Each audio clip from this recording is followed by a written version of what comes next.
we were told that the engine had new injectors. As a matter of fact, 50 over injectors. So today, what we're gonna do is I'm gonna go ahead and pull these valve covers. We're gonna find out if these injectors are actually new. You know, a lot of you guys, when you guys buy new diesel trucks, especially LB7 Duramaxes, the older style ones, these are very problematic injectors. And a lot of times guys just say the injectors were new or they were just replaced. But we're gonna find out today. There'll be some stamping on the actual injector, maybe a date, maybe a marking or something, so I can actually figure this out. But from what I was told, they're 50 over injectors, so my mind is probably, because I've never actually dealt with 50 over diesel injectors, so I'm thinking maybe remanufactured injectors with some nozzles on them. That's what I'm thinking, but we'll find out, guys. So it's gonna be pretty exciting. What I will tell you though is the injector balance rates on this truck are beautiful. So far, what I have on the passenger side, I have everything torn down on this side, and what we're gonna go ahead and do is just pull this top cover off. We'll visually inspect everything first. You might be able to have a good indicator whether or not the injectors have been replaced recently just by the sheer glance of them. Great, drop something. All right, here we go. I can tell this was replaced though because there's anti-seize on the valve cover bolts, so that's a good sign.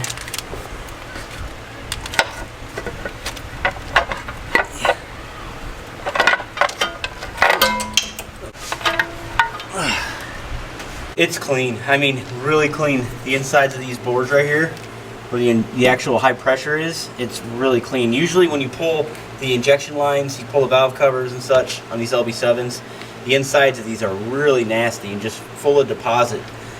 But yeah, overall, they look good. We'll go ahead and pull all these off the injectors, get the lower valve cover off as well, and let's go ahead and pop these injectors out and see what they look like.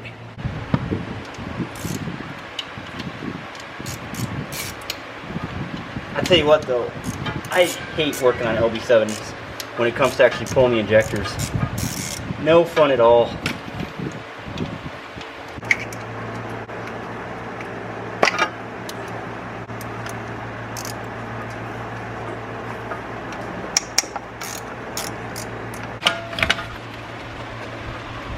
All right.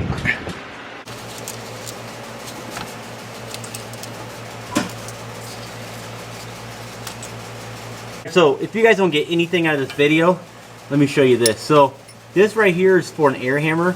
Use the other side of it, insert it inside of the actual injector hold down, and take a hammer. Look at this, it just pops right up like butter. I love it. Well, that was not coming up very good. Use a bigger hammer here. There we go. That worked.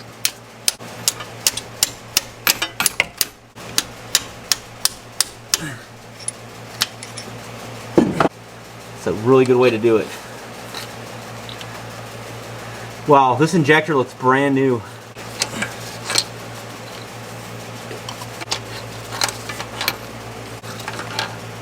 Here we go, guys. Let's go ahead and inspect these. We'll go ahead and take these injector hold downs off.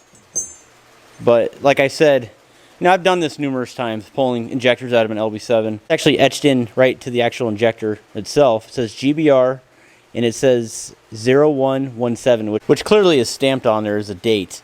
And GBR, I have no idea who that is.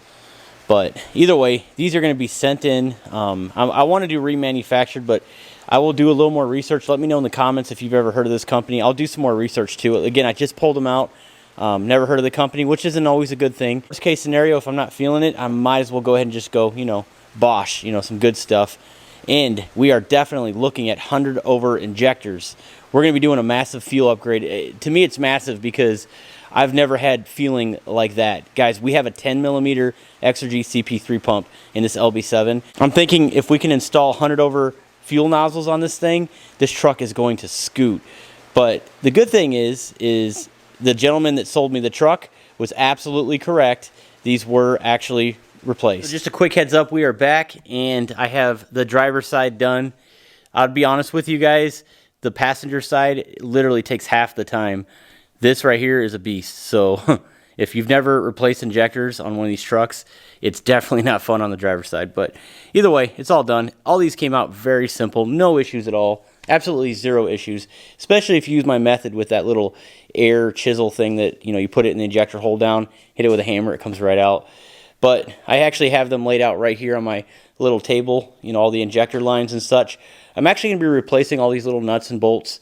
And also the guy that did the job, he over tightened these like big time. So I actually ended up stripping a couple, which again, no big deal. We're going to be replacing it while we're there. I might as well go ahead and just install brand new return lines as well. And I have the entire install kit for the injectors. Unfortunately, WifeMax is just going to be sitting here by its lonesome for a while until I receive the injectors. Of course, when you guys saw, when the wife and we unboxed all of that HSP goodness, all that HSP diesel stuff, I mean, the works. Anxious. Look at that! Wow. This is gonna look so awesome.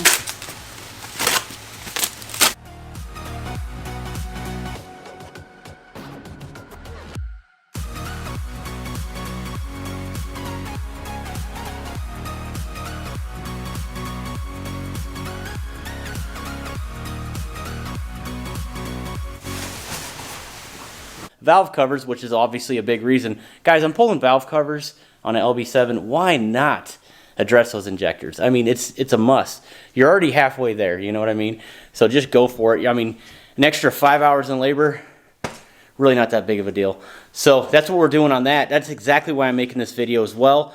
Just because I'm already going to upgrade them. It's my good peace of mind knowing that the truck is going to be solid. What I love about this build specifically is it has the RDS 68mm turbo. So I have the Ryan's Diesel Service turbo on there. I have the full built driveline. I mean, a built transfer case. Rear end is a Dodge rear end from a Cummins.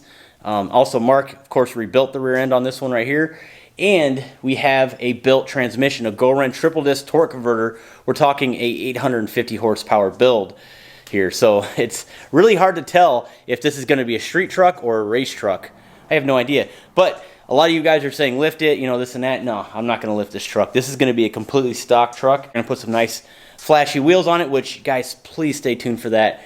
But I mean, overall, what I'm trying to do with this build, this is what I'd like to accomplish here.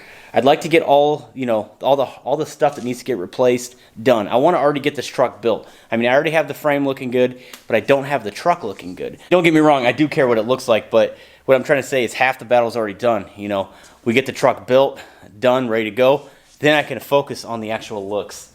And wife's really digging the white, but it's up to her really. We're gonna make this thing look amazing.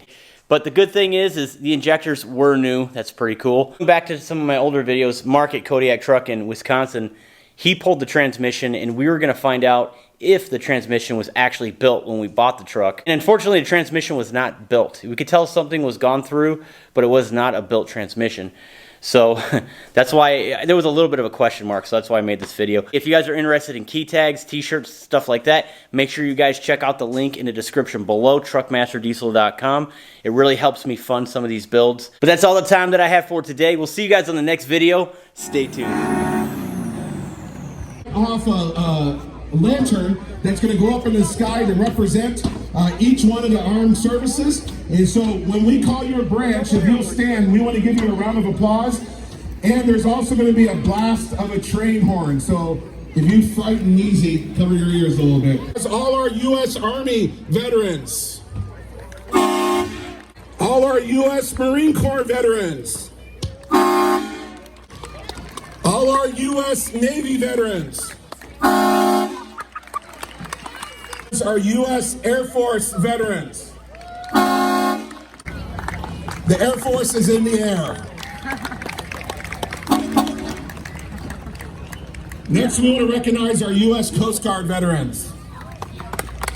We 100% support our police officers and first responders that put themselves on the line all the time for our public safety.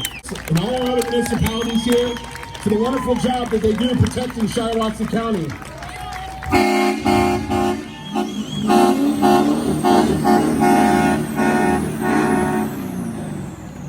Thank you for your service.